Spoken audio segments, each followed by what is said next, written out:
વિજયાદશમી અને ગાંધી જયંતિના પાવન દિવસે બનાસકાંઠા જિલ્લાના ઇતિહાસમાં એક ઐતિહાસિક મોટી ઘટના બની। લાંબા સમયથી ચાલી રહેલી માંગણી સંતોષાતા આજે દાંતા તાલુકામાંથી હડાદને નવો તાલુકો જાહેર કરી વિધિવત રીતે અસ્તિત્વમાં મુકાયો છે। હડાદ તાલુકામાં દાંતાના કુલ 186 ગામડામાંથી 74 ગામ અને 19 પંચાયતનો સમાવેશ કરવામાં આવ્યો છે। હડાદ ખાતે મામલતદાર કચેરી, તાલુકા પંચાયત કચેરી અને શિક્ષણાધિકારીની કચેરીઓનું રિબિન કાપીને ઉદ્ઘાટન કરવામાં આવ્યું। આદિવાસી વિસ્તારના લોકોએ આ નિર્ણયને આવકાર્યો છે। અધિકારીઓનું કહેવું છે કે હવે સ્થાનિકોને દાંતા સુધી લાંબા ધક્કા ખાવા નહીં પડે અને તેમના કામ સરળતાથી પૂર્ણ થશે।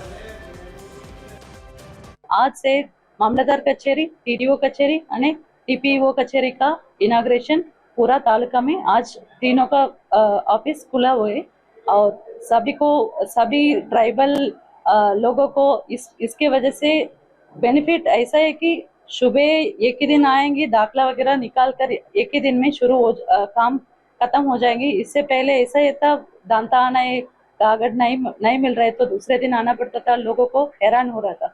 उसकी वजह से सरकार का सही तरीके ये डिसीजन हुआ है। हड़ाद नया तालुका बना हुआ है, लोगों को भी खुश है यहाँ और आज का कार्यक्रम अच्छे तरीके हुए। आदिवासी लोकोने खूब तकलीफो पड़ती थी ते आ हड़ाद तालुको थई रह्यो छे, सारू थयुं छे। मुख्यमंत्री श्री भूपेन्द्रभाई पटेल साहेब ने खूब खूब धन्यवाद छे ने मोदी साहेब ने बधाने सरकार श्रीनो आभार।